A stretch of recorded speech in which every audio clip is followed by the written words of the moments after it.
So Mike Zazali, 49. I'm a physical therapist in New York City. I've been surfing for 5 years. Probably learned more in the last week here at Surf Simply than I had in the first 5 years of anybody trying to teach me anything.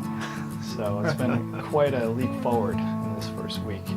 Hi, I'm Brad Barron. I'm 47. Been surfing for about 8 or 9 years from North Carolina, and I actually do package development. First got into surfing is when I bought a house down along the Jersey Shore in the town I grew up in. And having grown up 5 minutes from the beach, never knew what I was missing until I started surfing. And then from then on, it become quite an obsession/addiction to surfing. I learned about Surf Simply on some of their tutorials, and I could tell it was much different than anything else I've ever seen here. It's so well organized, you can't help but learn stuff. Probably one of the funnest weeks I've had in my life with surfing. When I was a kid, I totally wanted to learn how to surf, and I never did. And my wife grew up surfing at the Jersey Shore near where Mike grew up. And when my son was 5, she says, all right, it's time Lucas is going to learn how to surf, and you're going to learn how to surf too. So she got me out there in the water, and I'm totally addicted to it. And I've lived all over the world. I've lived in Asia for the past 5 or 6 years. So I've had the opportunity to surf at a lot of amazing places when my skill was a little bit low.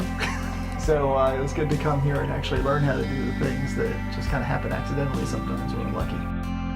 So we're in the same group. The funny thing is we didn't know each other at all before. We're pretty sure my wife went to high school her freshman year with Mike on the Jersey Shore. The odds of that. So I'm sure there's people that we know together, but we've been in the same coaching group. We'd definitely be surfing together in the future. For sure. Yeah, it was funny. The first day I was out here, my board never made the trip, so that was a little bit of a bummer. So instead of calling my wife right away to say hello, I went right to the beach. Caught a little bit of slack for that, and actually that's where I met Brad. Brad saw the Surf Simply emblem on the board, and that's kind of how we started chatting each other up in the water. And it just so happened we were teamed up with Will, who's been an amazing coach all week. Very inspiring and just really positive the whole way through. And definitely helps keeping us moving forward. So it's been a great experience.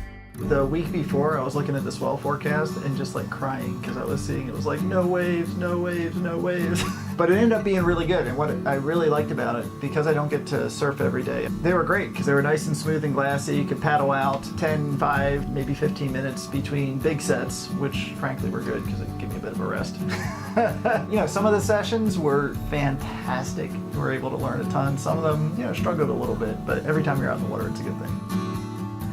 Coming here, my expectations were to just learn a lot and take stuff home. I had no idea I'd be learning how to do cutbacks and floaters and things of that nature. I was just thinking I would just be working on angling, getting down the line, and be happy with that. To see the progression that's forward for me now is really kind of exciting. I'm 49. I feel like I'm going to try to surf till I'm 79. I feel like this week I learned a lot that I need to practice, that I'm totally not there, but I totally solidified my foundations. The base that I'm building on is incredibly stronger. Because my base is solidified, I can take the things that I learned and work on them.